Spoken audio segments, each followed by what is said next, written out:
अस्सलाम वालेकुम। आज मंगल है, मार्च की 14 तारीख। पाकिस्तान में इस वक्त शाम के 7, भारत में 7:30 और यहाँ हमारे स्टूडियोज़ की घड़ियों में सुबह के 10 बजे हैं। वॉइस ऑफ अमेरिका वाशिंगटन की उर्दू सर्विस से मैं हूँ खालिद हमीद, ख़बरों के एक बुलेटिन के साथ। अमरीकी ब्यूरो ऑफ एनर्जी रिसोर्सेज के मुआविन वज़ीर जेफरी पायट 14 और 15 मार्च को लाहौर और इस्लामाबाद का दौरा कर रहे हैं। अमरीकी महकमा ख़ारजा के एक बयान में बताया गया है कि ब्यूरो ऑफ एनर्जी रिसोर्सेज के सीनियर सिफारतकार लाहौर में Lahore university of management sciences electric vehicle labs का दौरा करेंगे ताकि अमरीका और पाकिस्तान के ताउन से होने वाली तकनीकी तरक्की को उजागर किया जा सके। इस्लामाबाद में वो US Pakistan energy security dialogue में अमरीकी वफ़द की क़यादत करेंगे। असिस्टेंट सेक्रेटरी पायट पाकिस्तान के हुकूमती ओहदेदारों से भी मुलाकात करेंगे और तवानाई के शोबे में ख़वातीन और रहनुमाओं के साथ गोलमेज़ कॉन्फ्रेंस में शिरकत करेंगे। पाकिस्तान तहरीक-ए-इंसाफ के चेयरमैन और साबिक़ वज़ीर-ए-आज़म इमरान खान ने मंगल को अपने वीडियो पैगाम में कहा है कि पुलिस मुझे गिरफ़्तार करने आ गई है।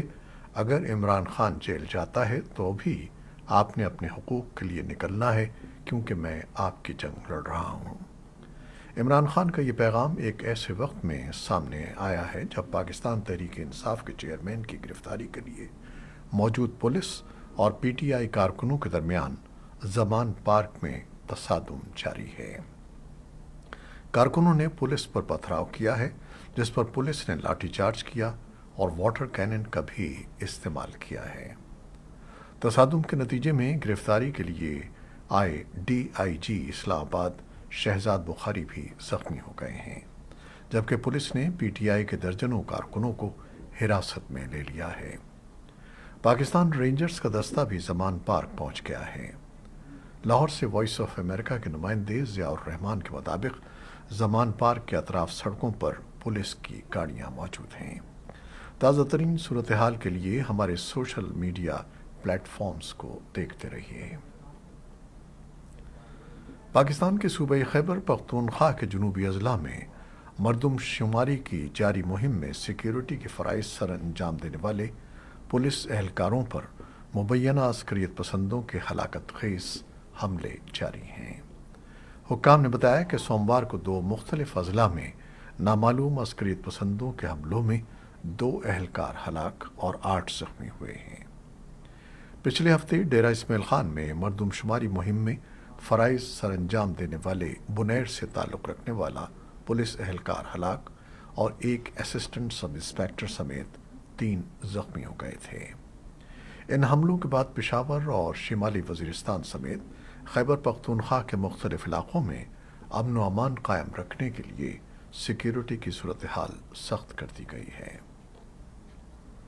अफ़गान मीडिया की हिमायत करने वाली तंजीमों ने इत्तला दी है कि हफ्ते के रोज़ सूबे बल्ख के दारुल-हुकूमत मज़ार शरीफ में सहाफ़ियों के एक इज्तिमा में होने वाले धमाके में 2 अफ़गान सहाफ़ी भी हलाक हो गए थे।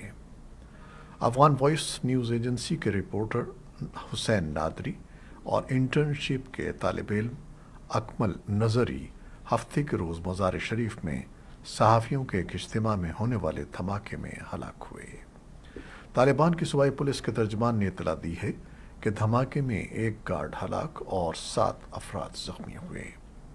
ये धमाका 3 रोज़ कबल सूबे बल्ख में तबियान सकाफ़ती मरकज़ में एवार्ड की तकरीब के लिए सहाफ़ियों के इज्तिमा के दौरान हुआ था।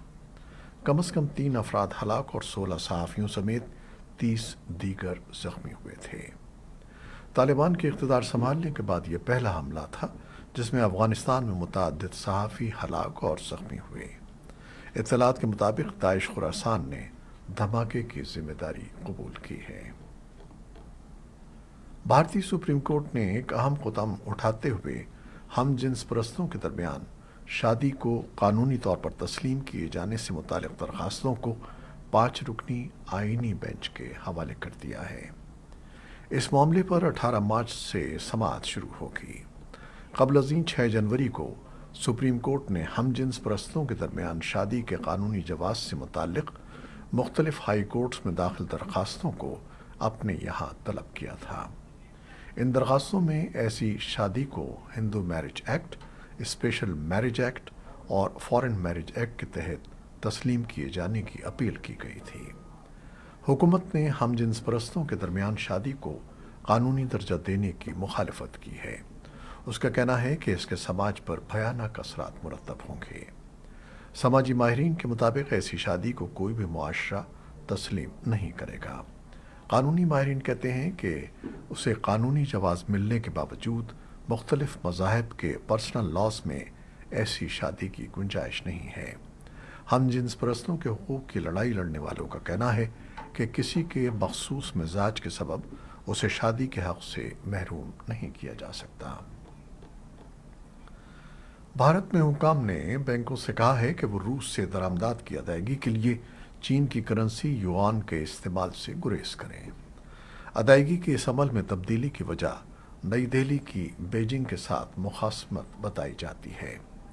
रूस से रियायती कीमत पर कोयले और तेल के सबसे बड़े खरीदार भारत ने तिजारती अदायगियों के लिए मुत्तहिदा अरब अमारात की करेंसी दिरहम को तरजीह देने का फैसला किया है। भारतीय कंपनी अल्ट्राटेक सीमेंट ने रूस के कोयले की दरामद की अदायगी चीनी युआन में की थी, जिस पर हुक्काम ने खदशात का इजहार किया था। सदर जो बाइडन ने कहा है कि अमेरिका का बैंकारी निज़ाम और उसमें मौजूद सरमाया महफूज हैं। सदर जो बाइडन का ये बयान अमेरिका के 2 बैंकों सिलिकॉन वैली और सिग्नेचर बैंक के दिवालिया होने के तनासुर में आया है। जो बाइडन का कहना था कि दिवालिया होने वाले बैंकों के सारिफीन को अपने अकाउंट्स तक रसाई हासिल है, जबकि विफाकी मालियाती हुकाम ने इन बैंकों के उमूर संभाल लिए हैं। सदर बाइडन ने कहा कि अमरीकियों को अपने बैंकारी निज़ाम के महफूज होने पर एतमाद होना चाहिए। उन्होंने यकीन दहानी कराई कि टैक्स दहिंदगान को कोई नुकसान नहीं उठाना पड़ेगा। यूक्रेन के हुकाम ने मंगल को कहा कि एक रूसी मिसाइल शहर करामत सरोक पर गिरा, जिससे कम से कम 1 शख्स हलाक और 3 जख्मी हो गए। यूक्रेन के सदर व्लादिमीर ज़ेलेंस्की ने टेलीग्राम पर पोस्ट किया कि मिसाइल शहर के वस्त में गिरा और 6 बुलंद इमारतों को नुकसान पहुंचा। ज़ेलेंस्की ने कहा कि शैतान रियासत शहरी आबादी के खिलाफ जंग जारी रखे हुए है। इसका मकसद जिंदगियों को तबाह करना और मासूम जाने लेना है। उन्होंने कहा कि हर जान का हिसाब लिया जाना चाहिए। इस हमले से पहले रूस ने कहा था कि यूक्रेन अब मुज़ाकरात में शामिल होने से इनकार कर रहा है, जबकि ज़ेलेंस्की ने बारहा यह कहा है कि यूक्रेन अमन मुज़ाकरात पर सिर्फ उसी वक्त गौर करेगा जब तमाम रूसी अफवाज का इनखला हो जाए।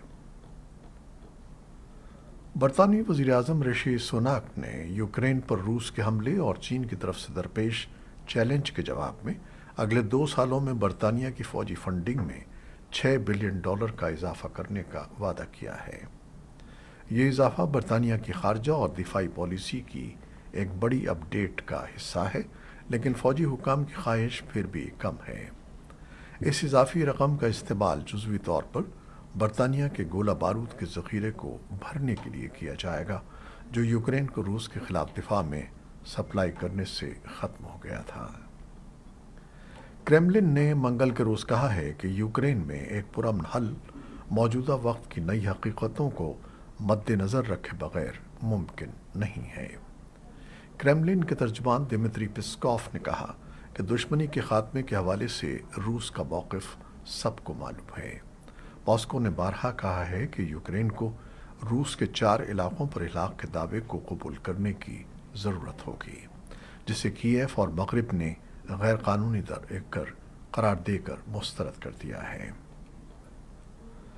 ताइवान ने मंगल के रोज़ मकामी तौर पर तैयार किए गए फ़ौजी ड्रोन्स के नए मॉडल्स की नुमाइश की और कहा कि वो उसकी गैर मुतनासिब जंगी सलाहियत की कलीद हैं और अपने से कहीं बड़ी चीनी फ़ौज का सामना होने पर मुकाबला किया जा सके। अपनी ड्रोन सलाहियतों के इजहार की इस नादिर नुमाइश में फ़ौजी मिल्कियत वाले national Chingshan institute of science and technology ने अपने जदीद तरीन मॉडल्स दिखाए। فن لینڈ اور سویڈن کے نیٹو میں الحاق کے بارے میں کئی پلیٹ فارمز پر بات چیت ہو رہی ہے۔ سویڈن کے وزیر اعظم یولف کرسٹنسن نے نیوز کانفرنس سے خطاب میں کہا ہے کہ اس امکان کو مسترد نہیں کیا جا سکتا کہ فن لینڈ اور سویڈن کی نیٹو میں شمولیت کی درخواستوں کی توثیق ہو سکتی ہے۔ ترکیہ نے فن لینڈ کے نیٹو میں الحاق کے لیے رضامندی کا تو اظہار کیا ہے، لیکن سویڈن کے لیے وہ تیار نہیں ہے۔ سویڈش وزیر اعظم کا کہنا تھا کہ سویڈن باہر کے بجائے فن لینڈ کے ساتھ نیٹو میں زیادہ محفوظ ہے، لیکن ایسا کب ہوگا یہ ابھی معلوم نہیں ہے۔ اسرائیلی مظاہرین نے منگل کے روز وزیر اعظم کے دفتر اور سرکاری دفاتر کے احاطے میں وزیر اعظم بنجامن نیتن یاہو کی مذہبی قوم پرست حکومت کی طرف سے فروغ دی جانے والی عدالتی تبدیلیوں کے خلاف سڑک بلاک کر دی۔ تعداد کم ہونے کے باوجود مظاہرین کچھ دیر کے لیے سڑک کو بلاک کرنے میں کامیاب رہے، یہاں تک کہ پولیس نے مداخلت کرتے ہوئے مظاہرین کو منتشر کر دیا اور کچھ افراد کو گرفتار کر لیا۔ بیجنگ نے لگ بھگ 3 برس کے بعد مختلف ویزا کیٹیگریز پر عائد پابندیاں ختم کر دی ہیں۔ اس فیصلے کے بعد سیاح بھی ایک بار پھر چین جا سکیں گے۔ 2020 میں عالمی وبا کرونا کے آغاز پر چین نے مختلف سفری پابندیاں عائد کی تھیں، جن میں غیر ملکیوں کو ویزوں کے اجراء کی بندش بھی شامل تھی۔ حکام کے مطابق وہ افراد جن کے پاس مارچ سن 2020 سے قبل چین کا ویزا موجود تھا، وہ اس پر چین میں داخل ہو سکتے ہیں۔ چین کے وہ علاقے جہاں وبا سے قبل ویزا فری انٹری کی اجازت تھی، وہاں بھی اب پابندیاں ختم کر دی گئی ہیں۔ شمالی کوریا نے ایک بار پھر محدود فاصلے تک ہدف بنانے والے 2 بیلسٹک میزائلوں کا تجربہ کیا ہے۔ جنوبی کوریا کی فوج کے مطابق شمالی کوریا نے منگل کی صبح مشرقی ساحل پر دونوں میزائلوں کے تجربات کیے۔ شمالی کوریا کا 3 دن میں میزائلوں کا یہ دوسرا تجربہ ہے۔ یہ تجربات ایسے موقع پر کیے جا رہے ہیں جب امریکہ اور جنوبی کوریا کی حالیہ برسوں کی سب سے بڑی 10 روزہ مشترکہ جنگی مشقیں شروع ہو گئی ہیں۔ صومالیہ میں جنوبی گیدو کے علاقے باردھیر میں خودکش بم دھماکے کے بعد متعدد ہلاکتوں کی اطلاع ملی ہے۔ ایک رہائشی نے وائس آف امریکہ کی صومالی سروس کو بتایا کہ دھماکہ خیز مواد سے بھری ایک کار منگل کی صبح قصبے کے مرکز میں علاقائی عہدیداروں کی ایک رہائشی عمارت میں دھماکے سے پھٹ گئی۔ رہائشی کے مطابق اس حملے میں کم از کم 2 فوجیوں کے ہلاک ہونے اور متعدد دیگر افراد کے زخمی ہونے کی اطلاعات ہیں۔ شدت پسند گروپ الشباب نے فوری طور پر اس کی ذمہ داری قبول کر لی ہے۔ گزشتہ سال اگست سے جب سے کمیونٹی کی سطح پر گروپ وفاقی حکومت کی افواج کی حمایت سے متحرک ہوئے ہیں، الشباب نے وسطی صومالیہ میں اہم علاقہ کھو دیا ہے۔ جوابی کارروائی میں الشباب نے قصبوں، قبیلوں کے عبائدین اور ان مقامی ملیشیا کمانڈروں کو نشانہ بنایا جو گروپ کے خلاف متحرک ہیں۔ سمندری طوفان فریڈی افریقی ممالک موزمبیق اور ملاوی کے ساحلی علاقوں سے ٹکرا گیا ہے۔ اس طوفان سے اب تک 136 افراد کی ہلاکت کی تصدیق ہو چکی ہے۔ ورلڈ میٹرولوجیکل آرگنائزیشن نے فریڈی کو جنوبی نصف کرۂ ارض کے شدید ترین طوفانوں میں سے ایک قرار دیا ہے۔ موزمبیق میں متاثرہ علاقوں میں بجلی معطل ہے، جبکہ موبائل فون کے سگنل بھی بند ہیں۔ ملاوی میں بھی کئی شہروں میں تباہی کے بعد امدادی کارروائیاں جاری ہیں۔ یہ تھیں وہ خبریں جو فیس بک لائیو پر ہم نے آپ کے لیے پیش کیں۔ ہماری ویب سائٹ، یوٹیوب اور پوڈ کاسٹ پر یہ بلیٹن آپ کے لیے پوسٹ کر دیا جاتا ہے۔ آپ ہمارے بلیٹن کو شیئر کرتے ہیں اور اپنے کمنٹس میں اپنی محبتوں کا اظہار کرتے ہیں، جس کے لیے ہم آپ کے بے حد ممنون ہیں۔ اپنی ان محبتوں کو جاری رکھیے گا۔ کیمرہ مین فواد الیاس اور نیوز ایڈیٹر بہجت جیلانی کے ساتھ خالد حمید کو اب اجازت دیجیے گا۔ اللہ حافظ۔